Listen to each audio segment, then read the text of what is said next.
መጨረሻ ላይ የቅዱስ ጊዮርጊስ ሩጫ ሊፈጸም ሲል ምን አደረገ? እንደ እባብ ልባሞች እንደ ርግብ የዋሆች ነው አላለም እንዴ? ከዛ ቅዱስ ጊዮርጊስ ሩጫውን የሚጨርስበት አክሊል የሚቀበልበት ጊዜ ሲደርስ ለንጉሡ ሄደና እስከ ዛሬ ተሸውጄ ተታልዬ ኑሮ አለ። ምን ነው ገባኝ። አሁን እንግዲህ ለአጵሎን ልሰግድ ነው አለ። ልሰግድ ነው? ልሰግድ ነው።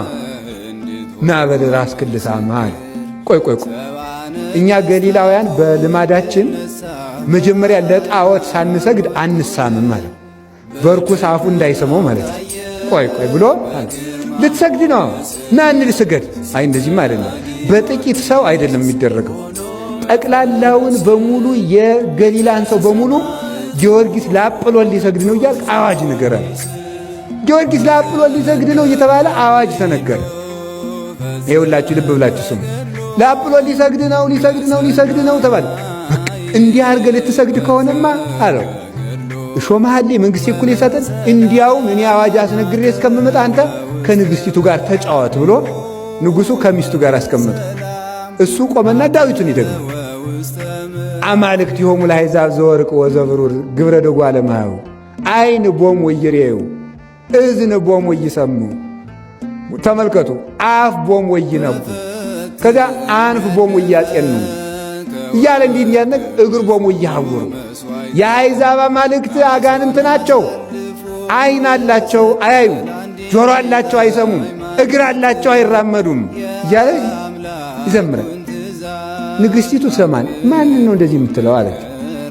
ጣዖታቱን ነው አለች። ለምን ታንገለጉ አሕዛብ ወሕዝብኒ ነበቡ ከንቱ። አሕዛብ ለምን አጉረመረሙ? እነማን ናቸው የሚያጉረመርሙ አለ። ነገሥታቱ ናቸው አለ።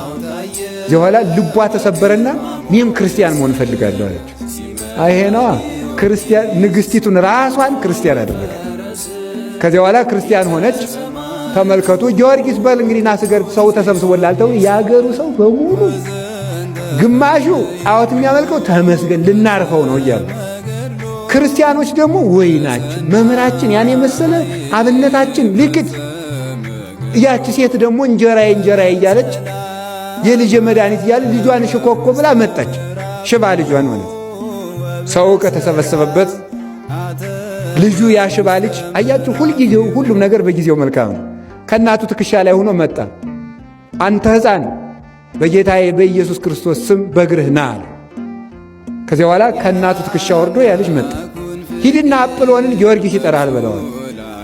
ከዚያ በኋላ ሄደና አጵሎን ጊዮርጊስ ይጠራል አለ። ይሄ ልጅ እየመራ አጵሎንን እያስከተለ እያንቀጠቀጠ ይዞት መጣ ማለት። ከሕዝቡ መካከል አቁሞ ለምን ነው አንተ እንደዚህ ፍጥረትን የምታስት? እኔ ሰዎች ነው የሰገዱልኝ። እኔ በማክሰኞ የተፈጠርኩ እንጨት ነኝ፣ የማውቀው ነገር የለኝም፣ ስገዱልኝ አላልኩም ብሎ እንጨቱን አስመስክሮ አንተም ያደረብህም ሰይጣን መሬት ተከፍታ ተዋጣችሁ ብሎ ከመሬት አሰጥሞ ሃይማኖቱን ገለጠ። ያ ልጅም ምን ተባለ? የቅዱስ ጊዮርጊስ ረዳት ሆነ ማለት ነው። ሐዋርያ ሰማዕት ሆነ። በጊዜው ሲመጣ አንደኛ ተመልኩ ሰራዊት ሁሉ ምን አለ? ይሄ ሽባ የነበረው ልጅ በእግሩ መምጣት። አጵሎንስ እንዴት ያለ ደካማ አምላክ ነው! አያ ሕፃን ልጅ ዶ የሚያመጣው። ለእሱ አንሰግድም እንግዲህ ለጊዮርጊስ አምላክ ነው የምንሰግድ። እንደገና ደግሞ ራሱን ማዳን ያቃት አንድ ሕፃን ልጅ ጠርቶ የሚያመጣው ነው እንዲህ አምላክ። በዚያውስ ላይ ደግሞ ለራሱ ያልሆነ ብለው በዚያ የተሰበሰቡት ሁሉ ክርስቲያን ሆነው ተጠመቁ። ሁሉም ነገር ለመልካም ይሆናል። እግዚአብሔር ምንጊዜም ትክክል ነው የሚባለው ለዚህ ነበረ። የዚያች ሴት ሃይማኖትም ተፈትኖ ነበር። ልጄን አድነ ሲያበቃ አንተም ፈርተ ልትክር ነው ብላ ነበረ። በጊዜው ግን መልካሙን ነገር ገለጠ። እግዚአብሔር በጊዜው መልካሙን ነገር ይግለጥልን። ሰማይቱ መጣና ታደጋት፣ ጸሎቷን ሰማና ጊዮርጊስ ሆይ ብለን ስንጠራው ቅዱስ ስምህን በፈረስህ መጥተህ ጎብኘን ካለም ዘንዱ አድነን።